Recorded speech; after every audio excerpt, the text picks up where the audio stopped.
started. First, we're going to do the Pledge of Allegiance. If you all please rise. Here, put a hat on. If you're not a veteran, please take it off. Ready? Begin. I pledge allegiance to the flag of the United States of America and to the republic for which it stands, one nation, under God, indivisible, with liberty and justice for all. Thank you all for coming.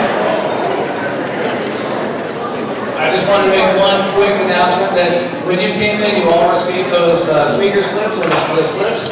It's not to actually speak tonight. Obviously, with this many people, it's going to be hard to get through everybody if everyone has a comment or a question. So that's so if you don't want to speak in front of 300 people, you can fill out the question, you can fill out a comment, and the board can review that at the next board meeting. With that, I'll turn it over to John and Joe. Welcome to the townhouse meeting. Don't let anybody in this community ever tell you that nobody in this community cares. Look at this room.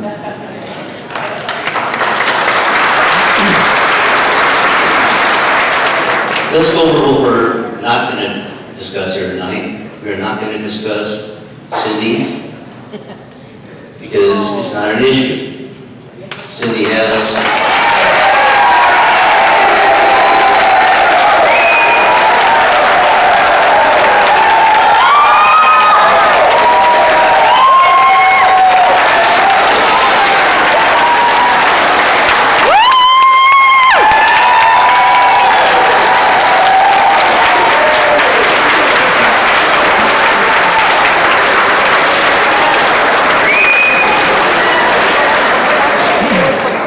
Cindy has full support of the board.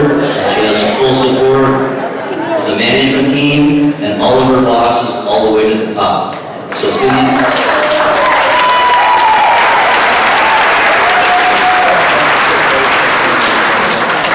going to be here a lot longer than me and a lot longer than a lot of you.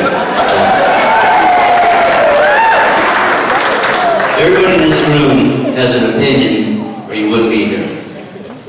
When people come up to give their opinion, I would appreciate it. You can disagree with them, but I want you to respect them. We are all members of this community, and we may not agree with everything everybody agrees with, but let's respect our neighbors, okay? Yes. Yes. There's no booing. You can clap if you want. I can't stop you from clapping, but please, no booing, okay? All right, what are we here? We're here to discuss one topic and one topic only, and that's the guest policy for non-residents in clubs, groups, and classes. For the purpose of this meeting, and this meeting only, when I use the word guest, I'm talking about non-resident guests. Everybody got that? Yes. Cool. First slide. Purpose of tonight is to give an overview of the current guidelines regarding guest policy, give an overview of proposed guidelines, and the most important thing is to get the input from you.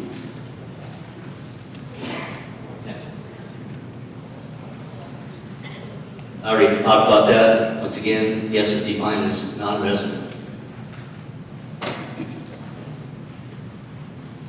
Guests in your home. You can have as many guests in your home as your house can fit. In your backyard, in your front yard, just can't use your neighbor's yards, okay? And that's the way it's always been here. Guests attending paid private parties. That's when somebody rents out a room here, rents out the ballroom for a wedding. They can have as many guests as the fire code allows. And that's the way it's always been here. Guests that accompany you to the bistro, the lodge, the summit, the pools. You may have 6 guests per household. And that's the way it's always been here.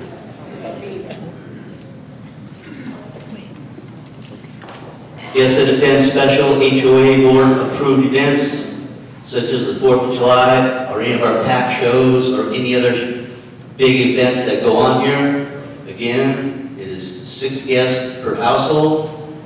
And once again, that's the way it's always been.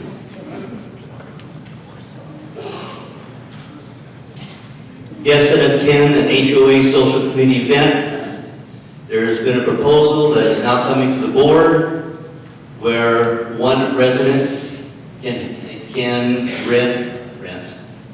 purchase 1 table. Before it was 3, then it was 2, now it's 1.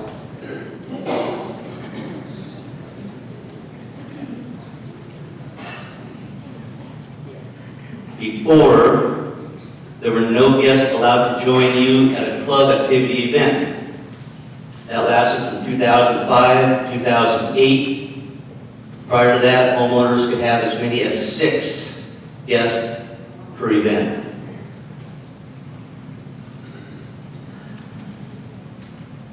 Guests are allowed to participate in group activities. Currently, the number is 1.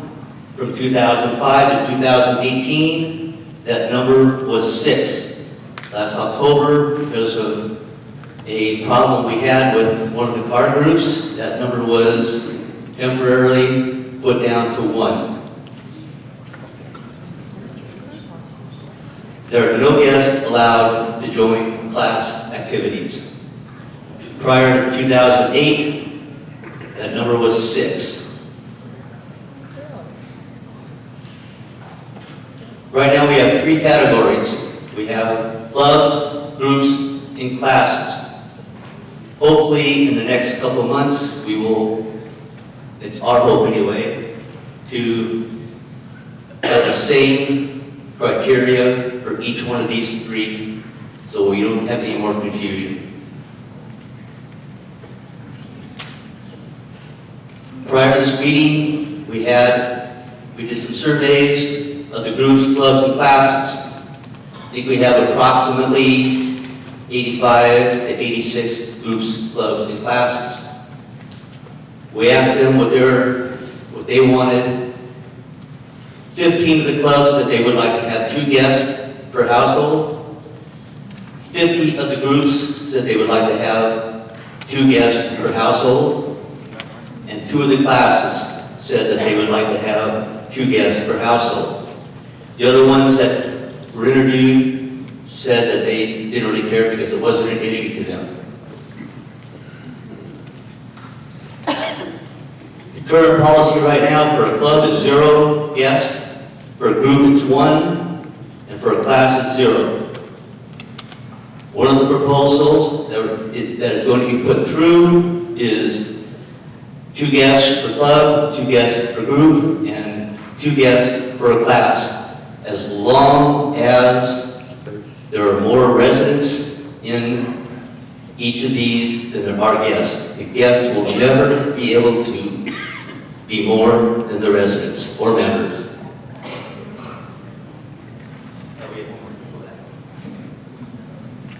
There's another proposal being bandied around here, and the other proposal is, well, wait, I'll let Barbara explain that. This is kind of her bailiwick, so I'll let her explain it.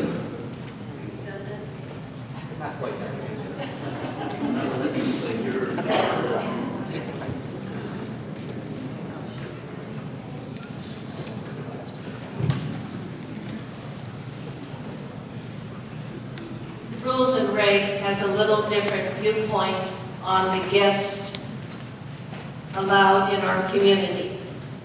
After listening, observing, and interacting with many of our activities at Four Seasons, the Rules and Regulation Committee would like to give their recommendation for a club, group, class matrix. Groups. Maintain existing guidelines, which is 1 guest per resident participating in a group activity. This guideline was approved by the board after the 30-day resident comment period, and it only affects a group activity, not the bistro, not the pool. we have a suggested option. If both residents participate in a group activity, then they would be allowed to bring 2 guests.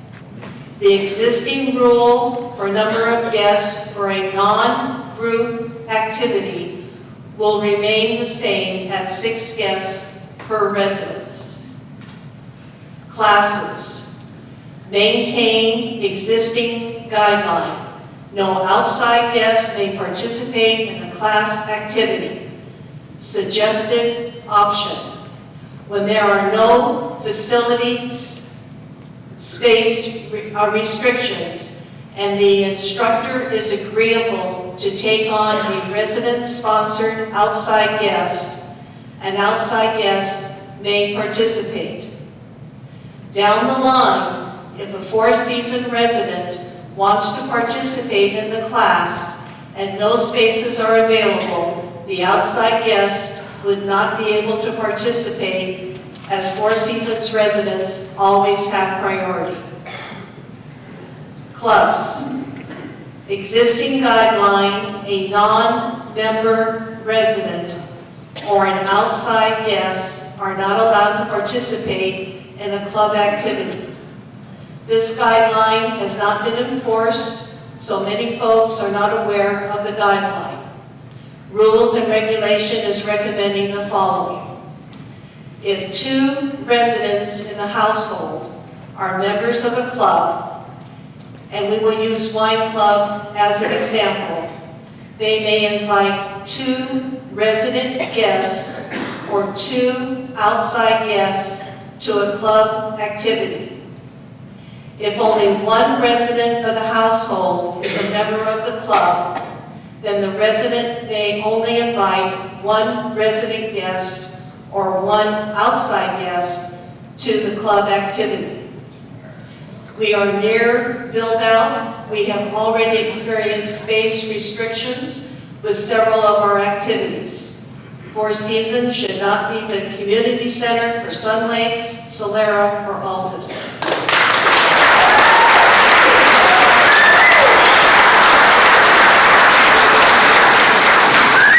Please pick up a resident input form at the sign-in table. Rules and Regulation recommends the compromise, which is proposal number 2. Thank you.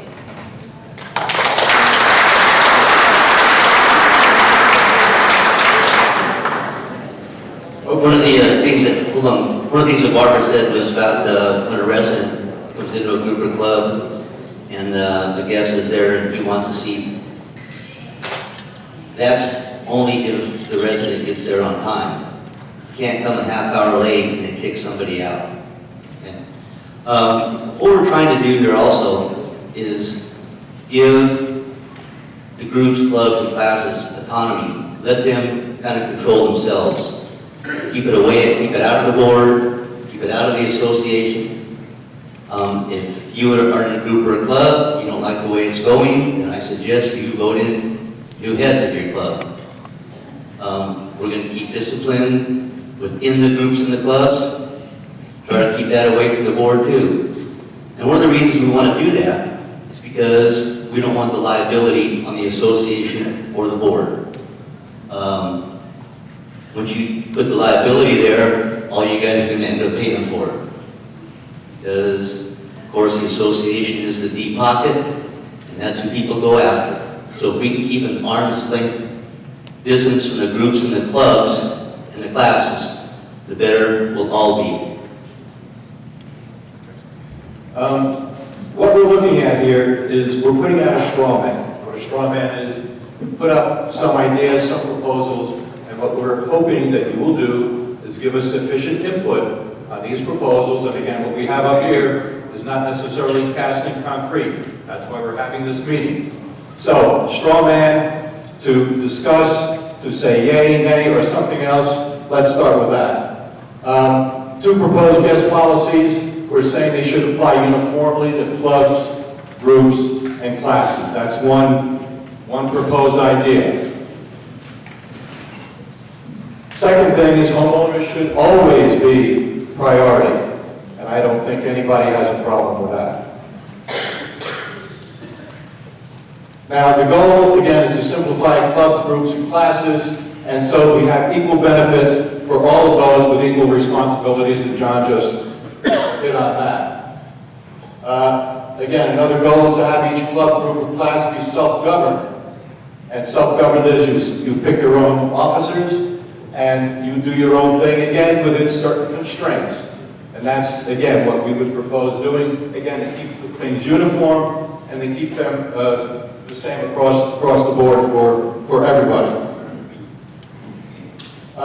Again, we want the clubs, groups, and classes self-governed.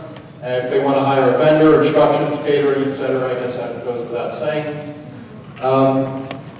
Now, this item, again, is something that we're going to be, I'm sure, going into a lot of detail tonight. What we're saying is, if you are the head of that group, you can kind of make your own rules, again, within certain constraints. So you can have some additional people in if you so choose. And what we said before was, at no time should you exceed 50%. The other idea is there may be some things going on where you will exceed 50%. There may be some tournaments and you have 20, let's say, playing pickleball against another team, and they bring in 21, or if you have some card games or whatever, and again, just a possibility, just a suggestion, and they have more than 50%. One way to solve that is to charge a fee, charge an amount, and that would help alleviate the wear and tear on the community, and that would be a way to go also. All right, so now we're going to request inputs from everyone, and Eric and Sapphire and everyone will be going around with microphones, but let me put up here a summary. Starting at the top, we said this should go without saying. If there's anybody in the room that has a problem with this, please speak up. A guest is a non-resident. As long as you are a resident, you are not considered a guest. Second, resident has priority. Is there anyone that feels these first two items do not stand? Okay.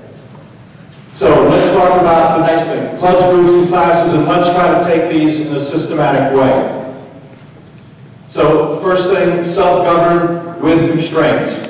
I guess we can get inputs from folks as to how they feel about the self-governing of the clubs, groups, and classes. And with the same rules and regulations apply. So let's attack that first. No, we're not. Well, again, and the one thing we asked, and John had said it before, we're not gonna put the timer up here. So speak succinctly, make your points, don't attack anybody else. Hopefully we can get as many of you to speak as possible. Can you guys hear me? Okay, hi, my name is Gail. I've lived here 100 years. Some of you have lived here 101 years. First thing I want to do, I just want to thank John for having the courage tonight to stand up and put an end to this ridiculous thing with Cindy Graves. Thank you, John.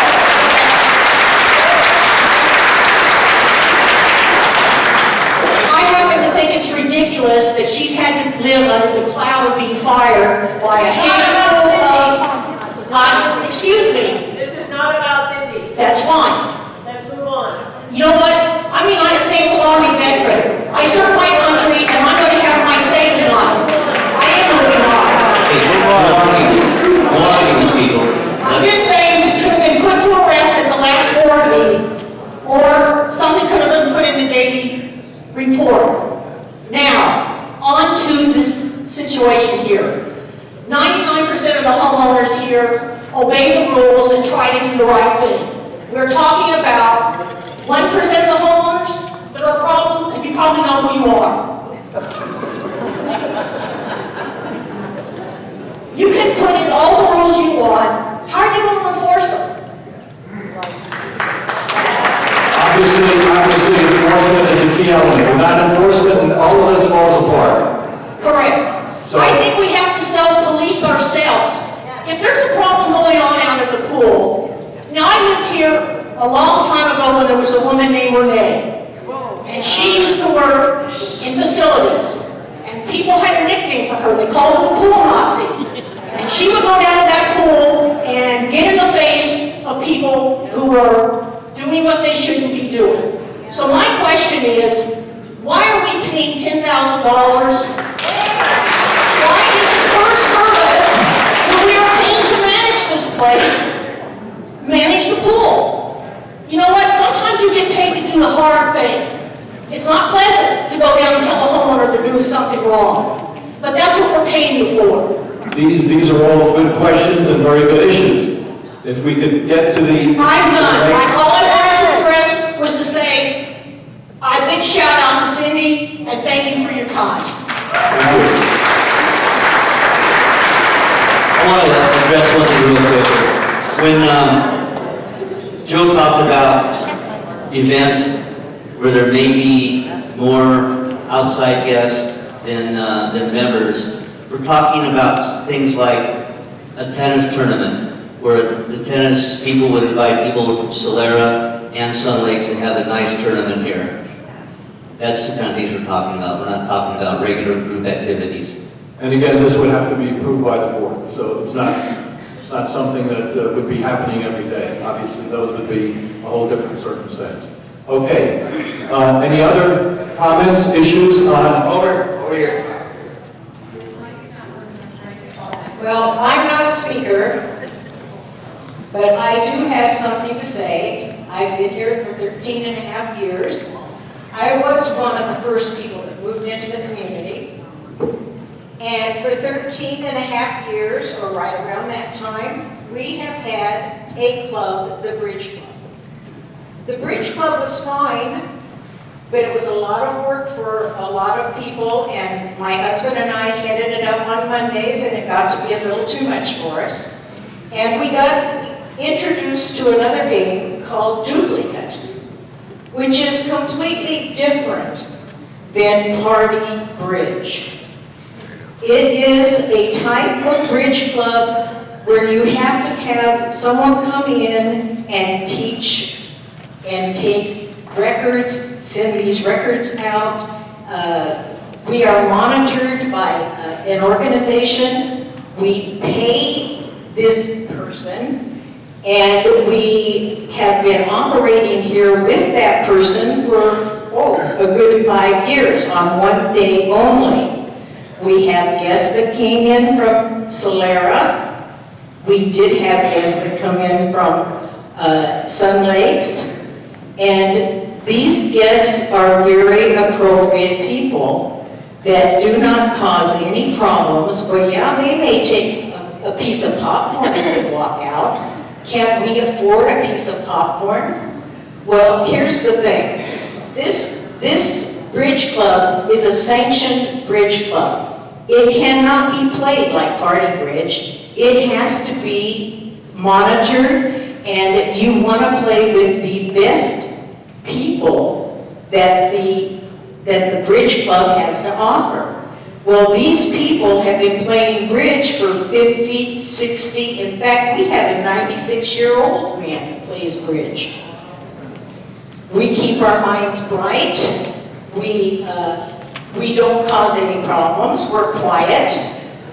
If you want us to clean up a room, we will stay behind. We thought we were cleaning it up, but we will stay behind and sweep that room. I won't use any foul language, I was tempted to. We will take care of the facility the way you want us to. However, we only have approximately 20 people in our whole residence area that plays this sanctioned bridge.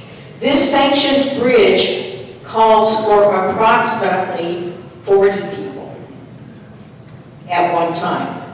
Now, in our organization, we have a lot of people here that would like to speak about this. I'm not a speaker, like I say, but we're not causing trouble. Someone thought we were interfering with them one day, so they got mad about it. They tried to put us out, and they did. Now, I am 76 years old. We pick up a blind lady that goes to this bridge. We have to drive clear over to Banning in the Lutheran church, way down by Dale Tunnel and all those places down there. It's in our community, we should be able to use a room that is not being used and use it successfully if we are willing to take care of the room, clean up the room, and not leave our mess around. All we're asking is we would like to be happy to have a few guests in. Yes, it's going to be more than probably 2 guests per person. We have never turned anyone down. We always are open first for the people that live here in our community. But we want to play with people that are good. We want to play with this 96-year-old man who's an A player. You're sanctioned with A, B, and C. So we want to play and do this. Okay, I'm sorry, but that's my... Thank you, Connie. Actually, one short comment. I'm part of this bridge group, and the circumstances, we have about 40% of the people that are homeowners here. So 60% are guests, 40% are residents. If we stay with this no more than 50%, obviously this doesn't play. Even though I am in that group, I cannot in conscience say, well, gee, the rules don't happen here. Again, depends on what we pass. If you say no more than 50%, then no more than 50%. However, if we now charge people when you're over that amount, there's 40 people. If you charge $1 a head, they do it twice a week. That's about $4,000 a year. So if we did go to the board and get that done, get that approved by the board, you'd get approximately $4,000 a year. And again, that's not for now. Again, we're trying to establish the rule that 50%, it cannot exceed 50% guests. So again, if we're okay with that, if we're not, we can make it more, but right now, that's what we're proposing. So I guess what Tanya's saying is she would be not in favor of the 50%, depending on what the group is.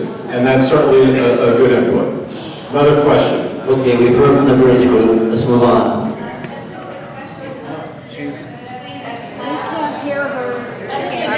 She needs to hold it like that. Well, that's a very good question. The question was, what is the difference between a club and a group? Tell you the truth, I don't know. Where I came from before, the community similar to this, we had no groups, we only had clubs. It was a slightly smaller community, we had 65 clubs. So everybody that wanted to do something, they would start a club. The board would say, okay, and bingo, you're a club. And again, the rules are the same for everybody else. I'll give you a little bit of history. In 2008, when we started the second phase of the build out here, I think we only had maybe 150, 200 homes at that time. The clubs and groups started to fill up. Some of the facilities were being used a little bit too much. So they created a matrix back in 2008, divided them into groups, clubs, and classes. In this matrix, clubs could not have any guests. Groups could have 6 guests until 2018. Clubs could have a bank account. Groups could not have a bank account. What we want to do, and what we hope we can do, is have one set of guidelines for everybody. Make everybody equal. We have not had a problem over the last 10 years of, one more thing. Groups always had priority over the facilities, and the groups came second. We've never had a problem in this community with groups or clubs not being able to use the facilities they want when they want to use it. So for right now, we consider this to be a non-issue. The old matrix, we're going to revise, hopefully, that all groups, clubs, and classes will have the exact same authority. They can call themselves whatever they want. The matrix is going to be a maximum of things they can do.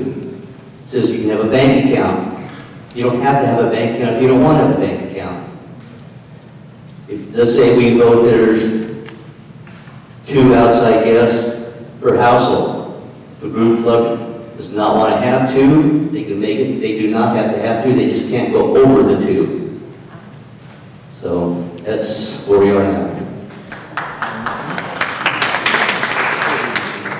Hello, my name is Joyce Allen, and I've been here for 12 years now. And I really am asking for a point of clarification. I'm with the African American Cultural Club, and under the restrictions section where it says number of guests should not exceed residents, and you said activities. What kind of activities and events are you referring to? We would not be referring to an event that you would be over. So I know that your group, your club, asks outside people in the community to come in, and for an event, that would be okay. Okay. All right. Thank you very much. What we're talking about here is regular group and club meetings, the ones that meet weekly. A special event, these rules probably will not pertain to a special event. Okay, anyone else? I'm right here. Thank you. Okay. My name is Elizabeth Westbrook. I'd like to share my experience in using our facility over time. Before the dance floor was enlarged, I went to the facilities meeting and complained about dancing on the carpet because the dance floor was full. And I knew that the non-residents were enjoying the floor space, and I had been displaced. A few years later, we were thrilled for a much larger width floor. However, one day, I checked out a dance class that had dancers from wall to wall, and I was ecstatic that these dancers had a beautiful floor to dance on. Hooray if they were all residents! But what if non-residents were dancing and enjoying a new floor and I wanted to join it? I again eventually would be dancing on the carpet. One of the solutions that Sun Lakes resorted to was having non-residents guests join in the club's group activities once a year. I spoke to Jean Dobson, their chairperson of safety and security, and she said, the residents are happier with the implementation of picture ID and limiting our practically non-existent of non-residents in the community. She also added, our board chose the fiduciary responsibility to maintain the facilities and paid entertainment by their HOA for the enjoyment of their residents and not to be free to permanent non-resident guests. Finally, Philip and I recently stayed at 3 world-renowned resorts, which I hope you will get to too, which gave us a better insight on resort fees. We just need to change our mindset of ownership and take pride of our own resort living that enabled those world-renowned resorts to secure their grounds and facilities for the sole enjoyment of their customers who have paid their fees. Thank you.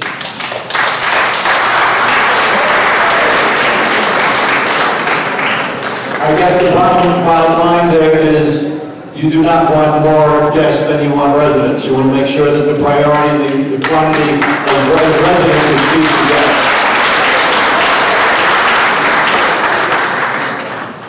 Did I understand you correctly? You wanted 0 guests? Was that correct? 0 guests. Okay, anybody have a comment on 0 guests?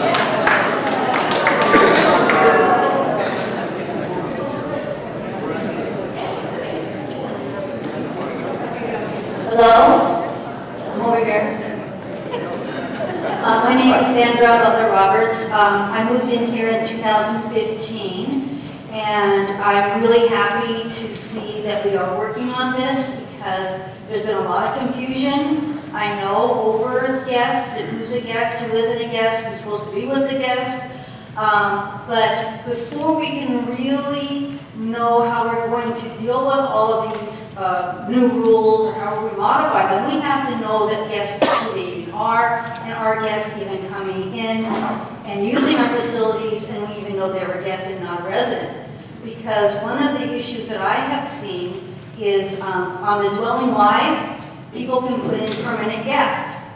And that seemed really nice at first. I put my family members in there, and I thought, well, that will work because it'll be easy for them to come in. Then I realized that anyone can put as many permanent guests on there as they want, And there's no way that you would even know if they were coming in through the gate. So if you have a permanent guest down there and they decide to come to Four Seasons, and they could just come in and no one even knows they're there. And I've experienced this with people who have lists of people as permanent guests. They come in, there's no way that they are notified that their guest is even here. I guess it's assumed that because it's your permanent guest, you have invited them. That's not the case. If they're a permanent guest, they can just come and go as they please, and there's no way we even know they're a guest. So many times, people are coming into our activities and things, and we just assume they're a resident, but they are not. And until we get a handle on that, my recommendation on that is get rid of that permanent guest function, because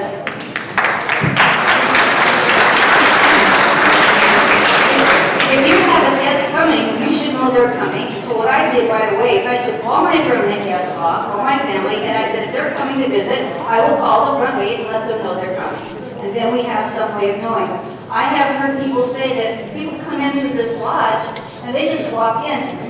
Some fob, some don't fob. Sometimes there's someone watching. They can't always be there apparently. There's not always someone at that destination. So people are coming into the bistro. I've heard people say they're sitting across from someone at the bistro having lunch. Oh, where do you live? Oh, I don't live here. I just came in to have lunch at the bistro. So if we're going to have these rules, and I really believe in rules, I really believe everyone should understand them, everyone should be in agreement with them. Enforcing them is another issue. We need to get a handle on even knowing if we have a guest here. The other thing is our transponders. I know people who, they get a new car, or a family member leaves and moves out or whatever, they have this collection of transponders and fobs. And they can give them out to whoever they want. I know people who do this. And I said, is there any control of the fobs or transponders? Does the management keep track of them at all? Apparently, you can have as many as you want.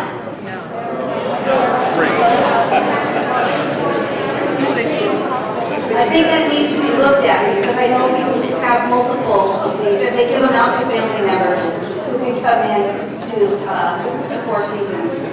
And another issue is people that can come in that might not have a fob, that are residents, sometimes as a way of enforcing paying homeowner fees. If someone has not been paying their fees, they take away their fob ability to come in and use certain facilities, but people will let them in. I've seen where people have told me that work at the desk at the pool, at the courts, that people will then go in, they have their fob, and now go and open the gate at the parking lot and let the other people in.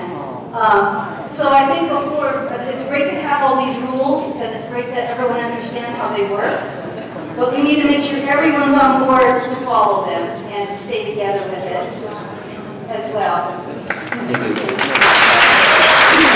One of the problems that we do have right now is there was an agreement between CAHO and the association probably 12, 13 years ago that all the person has to do is come to the front gate and say, I'm going to go see the models. And they're allowed in. And hopefully, when the models are sold, we have no more models, we can really, really tighten up the security, and hopefully we can tighten it up. It goes without saying that without enforcement, none of this works. So between the management company and the board, we have to make sure that this happens, that the people are watched, that there should be somebody always at the front desk, and if somebody comes in, they either pop in or they have to sign in. And they have to be accompanied. Otherwise, again, it goes crazy. We lose total track of what's going on. My name is Peter Antoine, and I've been a resident here for about 13 years. I'm very active in a lot of clubs here at the facility. Play pool, play dominoes, play ping pong. I'm active in the Senior Olympics, and many of the residents have joined us in the Senior Olympics.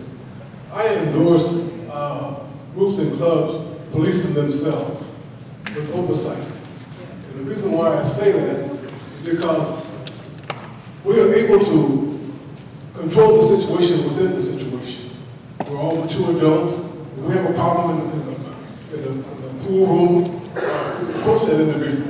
When we leave that pool room, we clean up behind ourselves.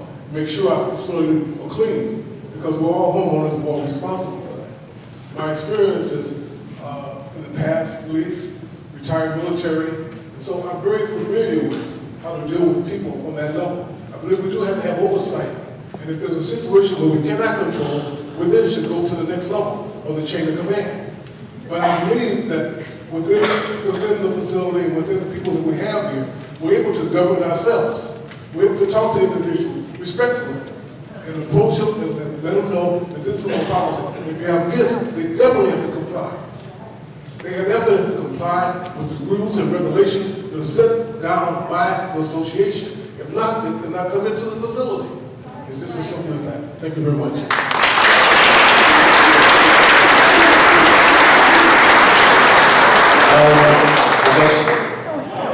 Okay, come on up. Good evening. I am Priscilla Robles, and I represent the Heart and Soul Line Band group.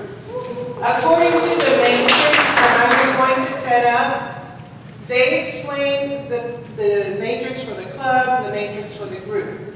I chose as a group because I knew that I would have outside guests. Based on the number of residents that attend my class or the group, we do not, my guests do not, or our guests do not outweigh the residents.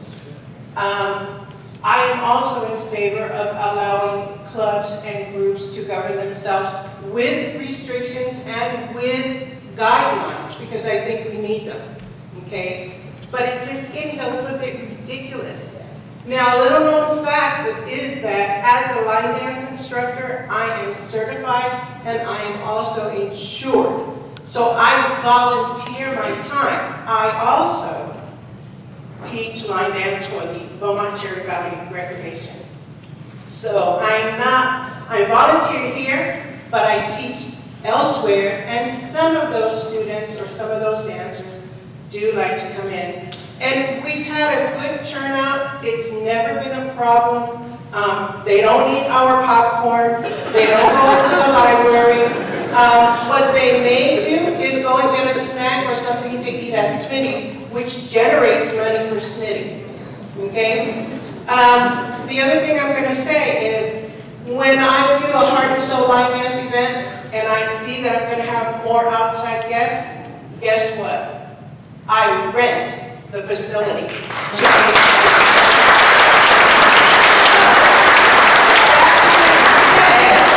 That being said, if a club or a group, because classes I think are just for residents, but if a club or a group chooses to do events where they're going to have more outside people, hey, show me the money.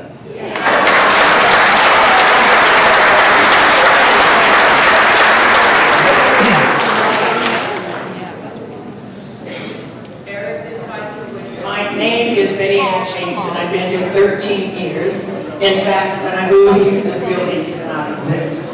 Now, I am single, and I'm wanting to question if I have 2 visitors. One of my other friends. Does that mean that only one person can attend an activity?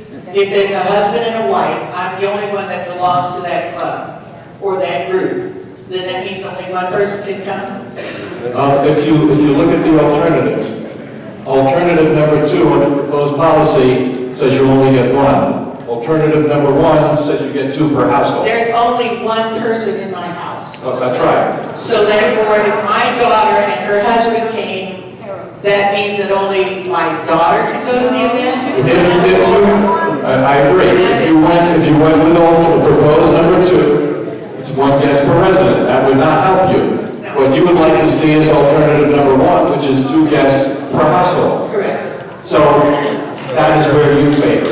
Yes. And then I wanted to question the lady about not having the permanent residents or persons that can come in. I have 3 children, and most of us here are seniors, and I would rather have or allow that list to appear there. If one can't come, then the other one should be able to come. Those are my children. And if something happens to me, which could, right now, so far, no, they know that the rules are only 45 days in my home.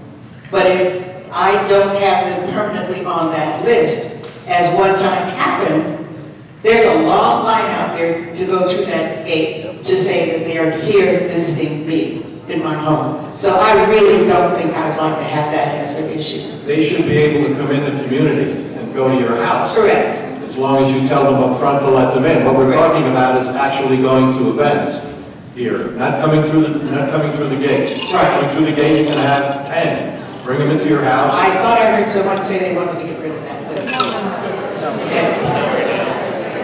My eyesight is gone, my hair color is gone, but my hearing is still working. My name is Gary Bird, and what I need to talk about is Party Bridge. And I can tell you that the people in charge, whatever group, they call up whoever they want to and invite them to play. They don't have to live here, they don't have to do anything other than be their friend. And that is my major complaint. Last time I talked to the individual in charge, I said, well, can't you let me play once in a while? And directly she said, no.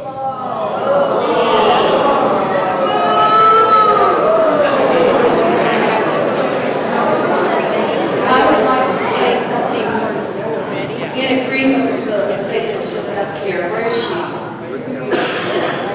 Anyway.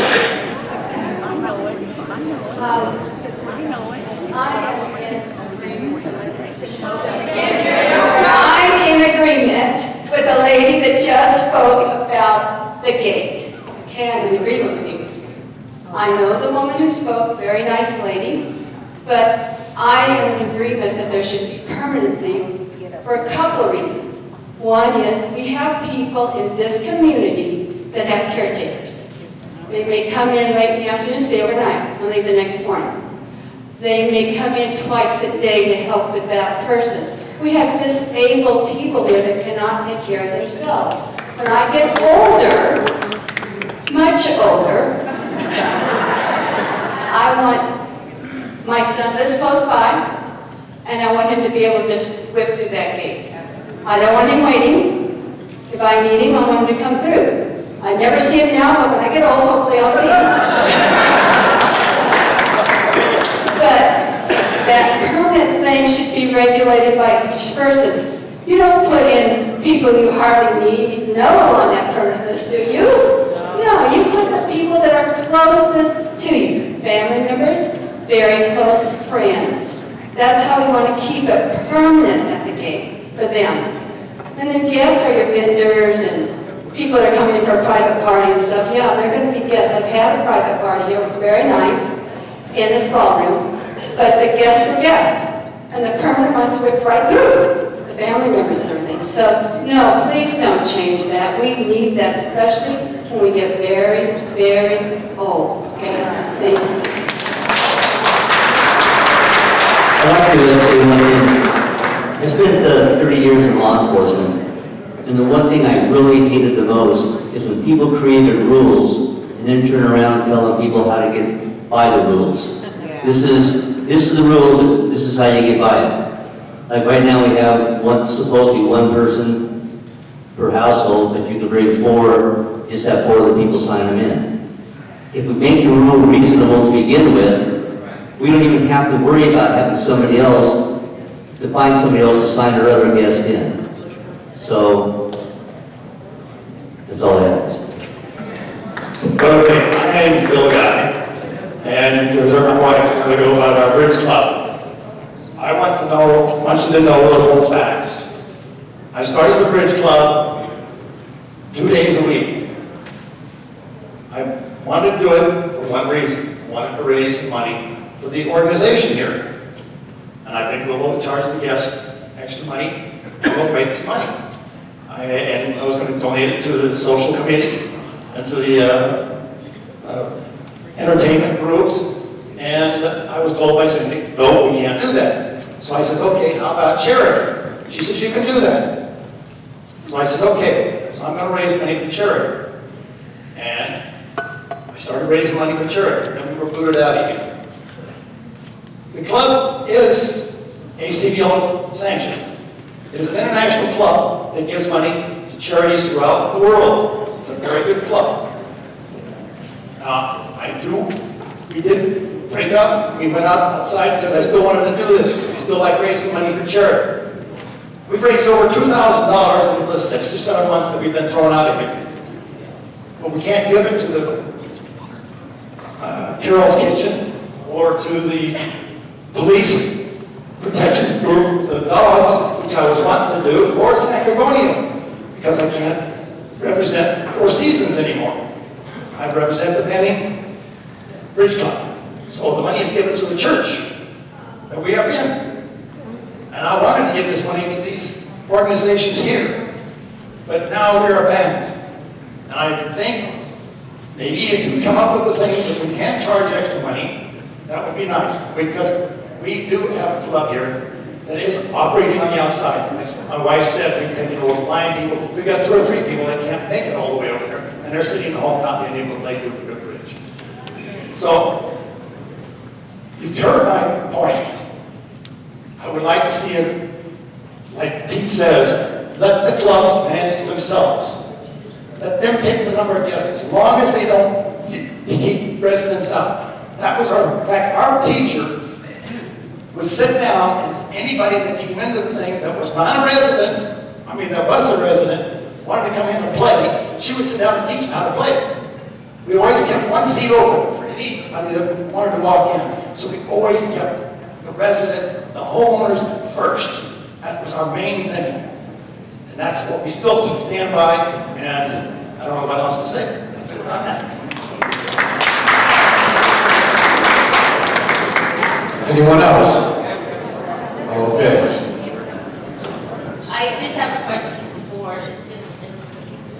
regarding what Sandy said about the fobs and people coming in here. I'm sorry, the people that are coming in here that shouldn't be here.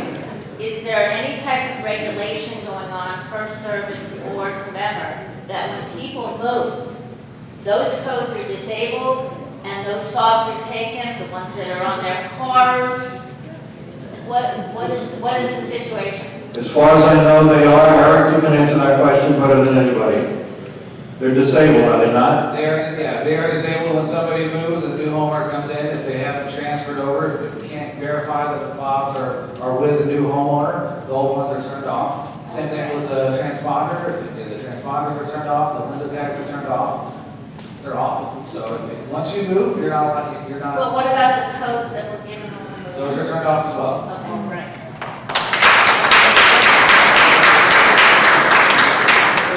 Okay, right. I have written something up, and a lot of it's already been addressed, so I'm just going to talk a little bit about it. I understand that there was a survey sent out to the groups in the February timeframe.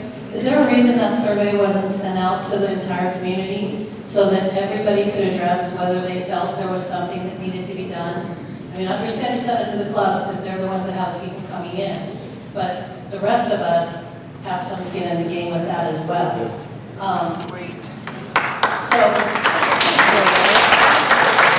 It was my understanding that the survey was actually sent out to everybody. We interviewed the groups of clubs. It was not. So that's my first thing. Eric, was it sent out? Was it first survey sent out to everybody?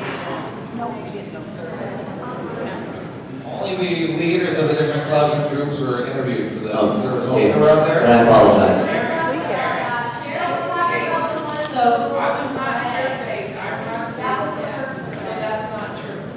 So I'd like to ask that before we make any decisions, that that's sent out to the community on the whole so that everybody that's not here tonight can put their input in as well.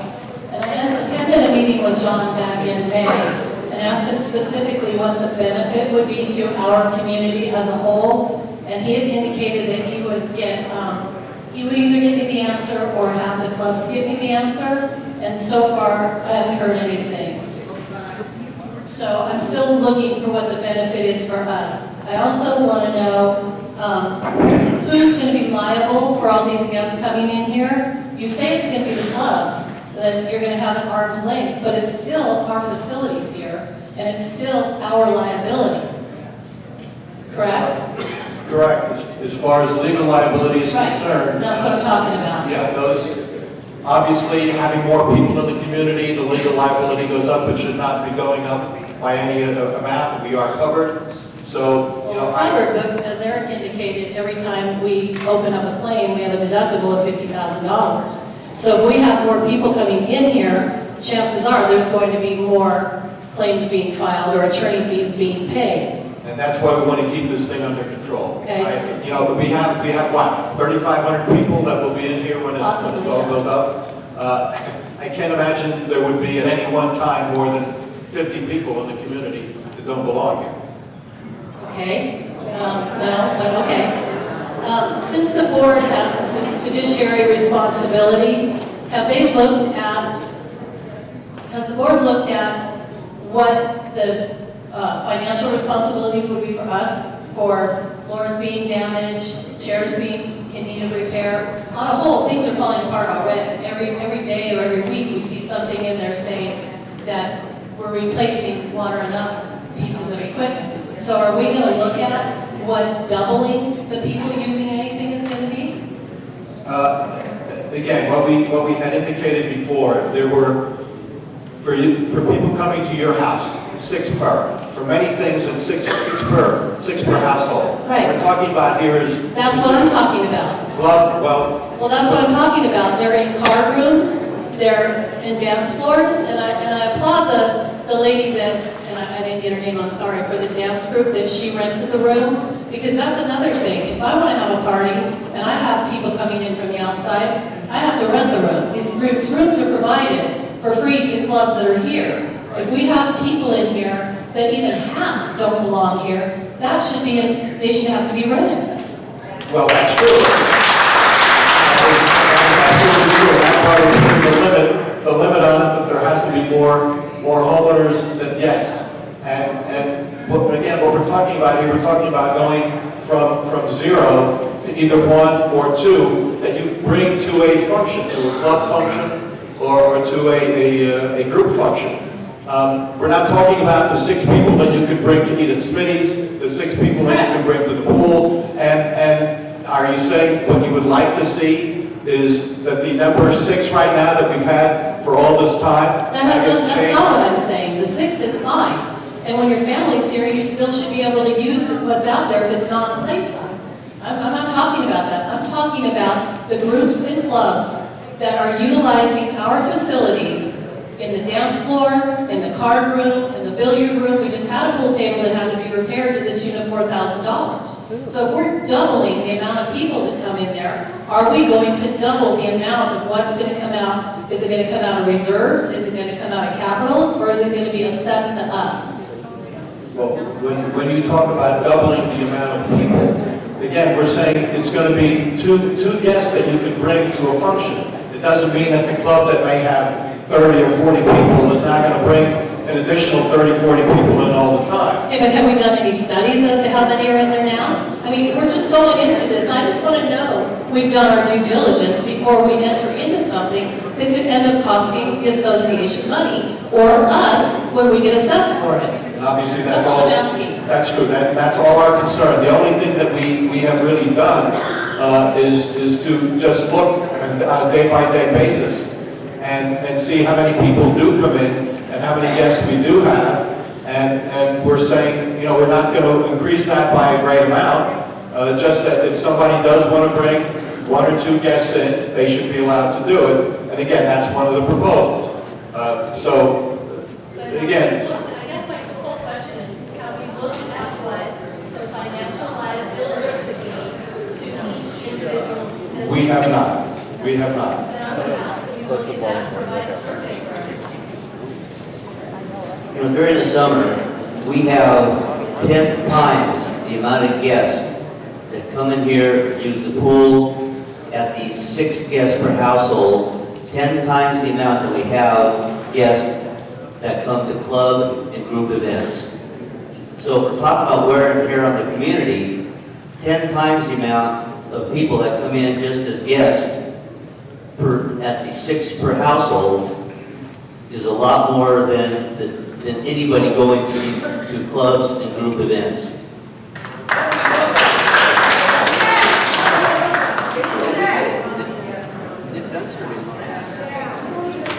Sure, go ahead. I'd like clarification.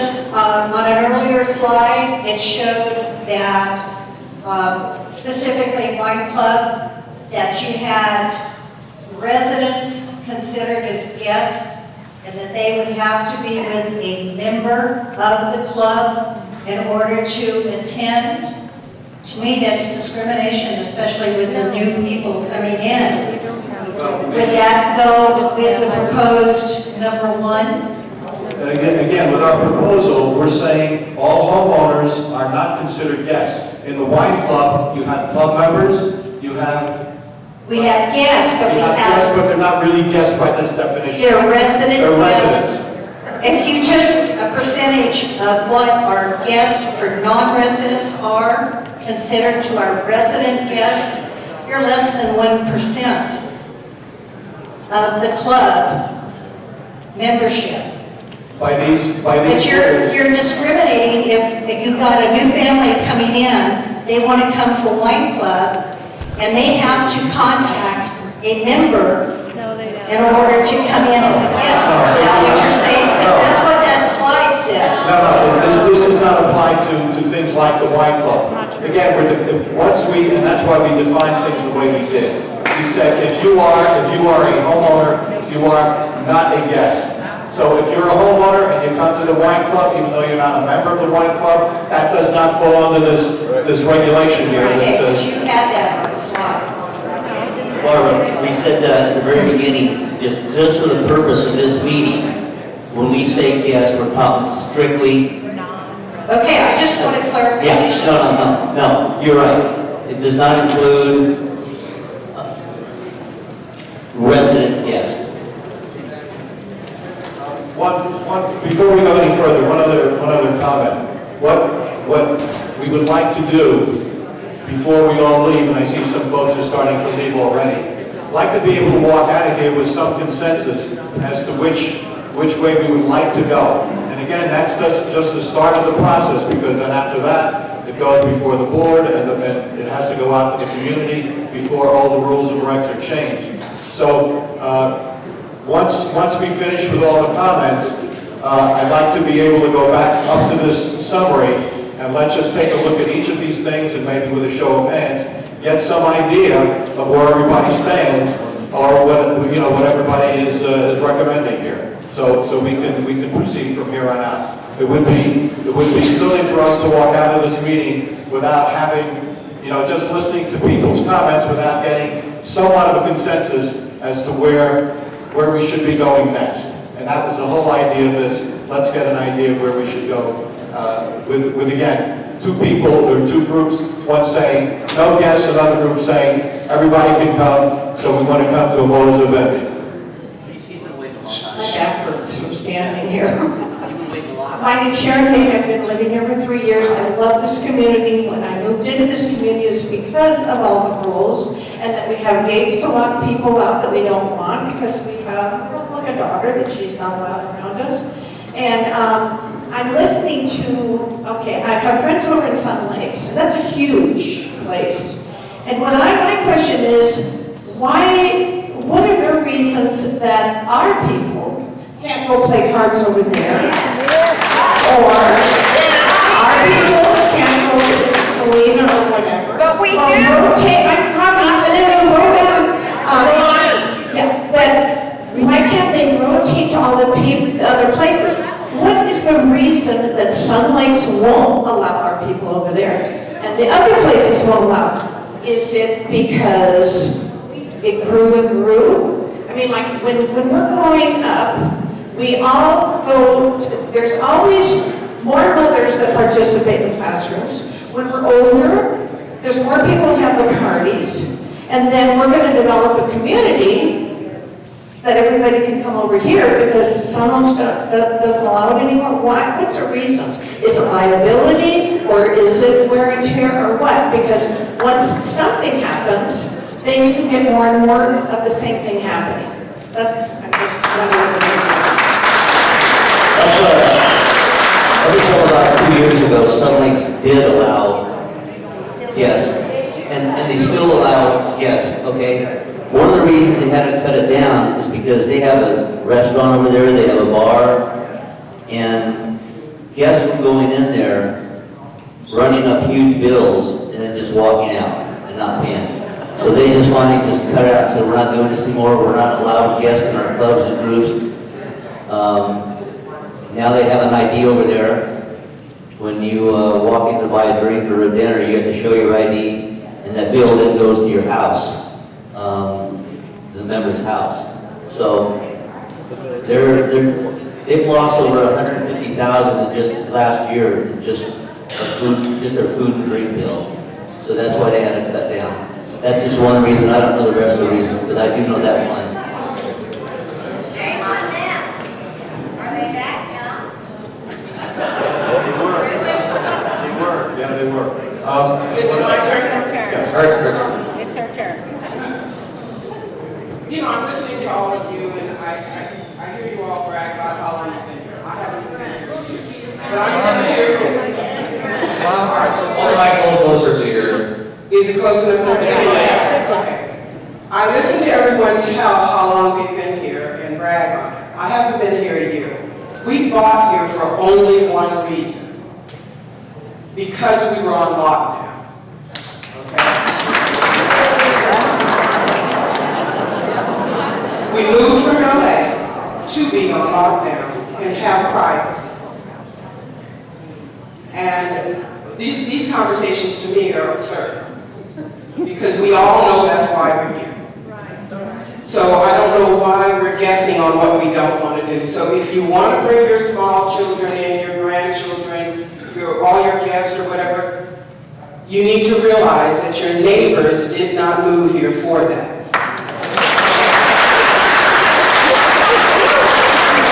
So the reason I'm even having anything to say, because my husband's ready to go, I convinced him to come here to listen to this, and I kind of feel you guys are not directing this the way it should be. I don't have an answer on how you should do it, but I'm making a suggestion that you need to rethink how you're handling this. We pay homeowners association dues. Nobody does our yard like phase 1. So we are paying as much or more than what they are because we got here last. I don't have an answer to that. I'm supposed to be able to talk. I listen to the other people. So I don't know. I'm not complaining about that, but the point I'm making is in order for us to do the things we're doing, it's with some of my money. So then we should be able to understand why we moved here. And I understand some of the money, this is not what this meeting is about, is for handling pool issues in the summer for people's grandchildren. So I'd like us to have a town hall on that. I'm concerned on why we haven't. Do you even know what I'm talking about? I moved here and we don't know who you are, but you guys asked us to vote you in. My husband made it his business to find out who you were and voted whoever in. So we're not here, not concerned about how the board is handling things. We're going to observe you, and I want you to know I'm one of those people that will be out front with a picket sign. This is not a joke to me. This is serious. We moved here to be safe. I've been accosted at the front gate by people's children, home caretakers, or whatever, because I didn't let them in the front gate. We're paying a lot to live here, and I want to be safe. So all this thing about the guests, let's figure it out. People who aren't paying their dues, you guys should figure that out. They should not be able to use my resort. So I'm just saying to you, get serious about what you guys are doing for us. I appreciate you doing it, but be serious about it. You have experience. You said you were a police officer or have that kind of experience. Look at the things we need. And the guests, to me, are the only people that could possibly be causing the problems that are taking up my evening that I could be out with my husband. Thank you. I will pick it though, and I should be complaining, so please handle this. This is why we're having this meeting. The attempt here is to handle it and handle it in the best way possible. One other comment to be made here, any board decision that has ever been made in any community is never, ever, ever going to please everyone. And I think we all should understand and realize that you have to give a little and get a little. There are people on one end that are going to be somewhat unhappy, people on the other end that will also be somewhat unhappy. And the goal of our board or any community that that's governing any community is to make the maximum number of people happy while minimizing the pain or the anguish on the minimum number. So, and that's what we're trying to do. We're trying to come up with some idea here, some modus vivendi, way of living, so that most of the people will gain from whatever rules we do, and the pain on the other people will be a minimum. And that's really what we're all about. And that's why I'm saying, we'd like to walk out of this tonight with some feel for what the maximum folks would like to see. And, again, we'll see what the minority is and try to work the best deal. Yes, no. Here's the deal.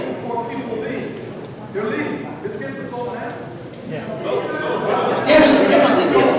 Last week, we're coming through Crooked Creek Gate. Now, the fobs and the transponders and everything are supposed to be turned off except for residents. Go around the corner, and who comes in behind us with the gate going up? The pizza delivery man. Now, where did he get the code? Or does he have a transponder? I mean, if we can't solve that problem, which is really comes from the homeowner himself, either giving out that code or we have transponders that don't belong, we're not going to have any security.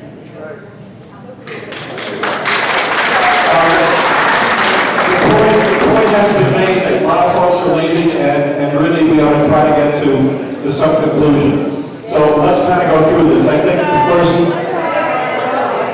we will discuss this a little bit further. Let's try to get a feeling, and then we can get everybody's input so we have some idea of where we're going. First two items we said we're okay with. Is everyone okay with the clubs, groups, and classes self-governing and the rules apply to everyone? Are you okay with that? How many no's do I see? How many yeses do I see? Okay. Let's go to the next one. Let's go to this one first. Number of guests shall not exceed residents. Are we all in agreement that that should never happen? Yes. Do I hear a no? Okay. We'll get you there. We'll get there. So I guess we're left with these two guys. Well, actually more than these two guys. We're left with a third one, which is 0. How many people feel it ought to be 0? No guests for everybody. All right. How many people feel that it ought to be 2 guests per household, whether that's a 1 person or a 2 person? Okay. How many feel it ought to be 1 guest per resident? And by the way, the 1 guest per resident, if you have 2 people in the household, it's almost the same thing.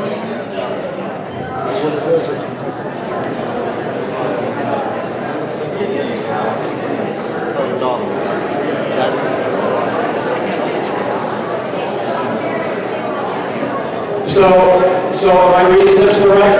Most of the people are in line with number 1? Yes. No, you need more. If we don't agree with you. Okay, now, I'm getting the input. You still get a chance to come up now and let us know. David, go. We live in a community with a lot of amenities. But we don't have every possible amenity we could have. We don't have a golf course. We don't have Tai Chi. We don't have many other things that some of the other communities nearby may have or may be planning to have.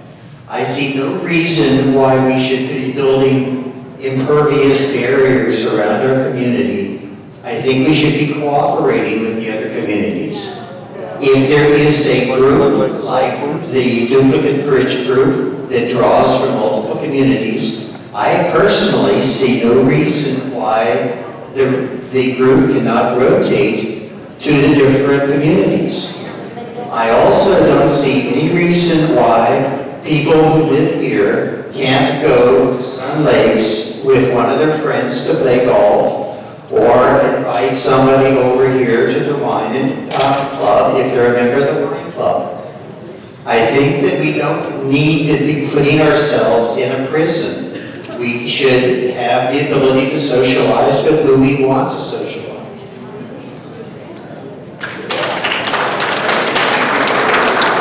With special circumstances, again, the reminder is with the Bridge Group. Bridge Group has more outsiders than insiders, and we're staying by our rules now. That can't happen. Is it reasonable for us or not to say to them, and have the board approve, of course, that if you come, you're going to have to pay a fee. Each person has to pay a fee to cover the wear and tear, and in the case of the Bridge Group, would be about $4,000 a year that they would pay if they charge the $1 per person when they do play.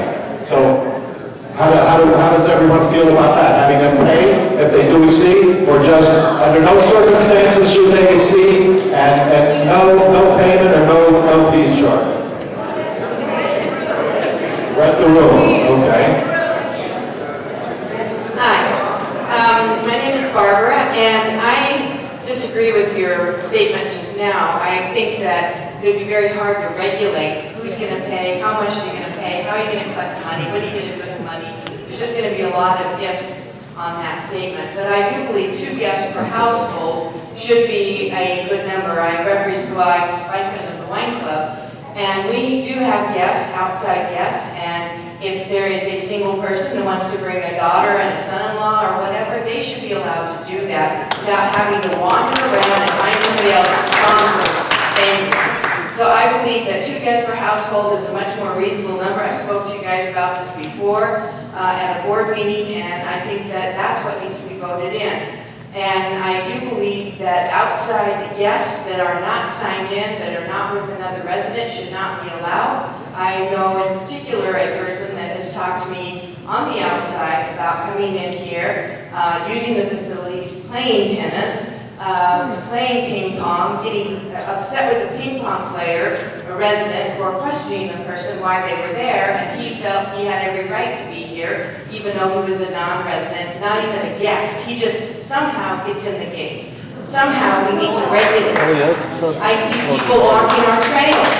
They're not paying our dues to walk our trails. They're not paying anything, and I don't think that we can charge and fully collect the money and be able to say, okay, if you walk our trails, it's going to be X amount.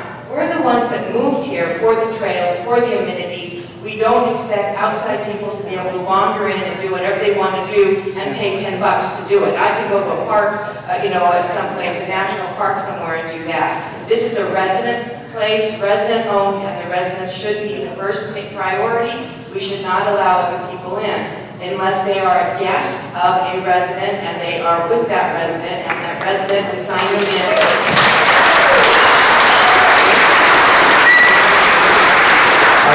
They should be with the resident at all times, and I've seen people walking all over that don't belong here, and they're just doing that. So we need to regulate. We need to have somebody like Renee, somebody mentioned Renee, be able to regulate these things. We need someone to stand at the door or be at the desk and make sure that they are signed in guests if they want to be here.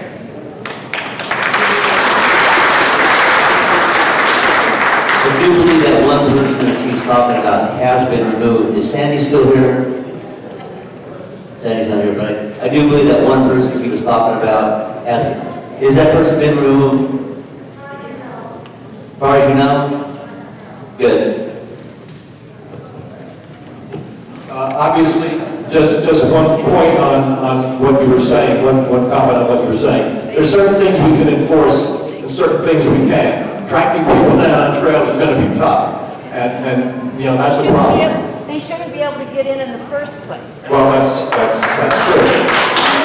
However, with whatever we do here, with whatever we do, and whatever these rules and regulations are, from what I can see, the person who's going to have the biggest load of making this happen is standing right over there. That's Eric and his folks. They are going to have to police and enforce these things, otherwise this whole thing falls apart and we're wasting our time. So Eric, I'm sure you're up to the job. And, of course. Okay, and we will make it happen.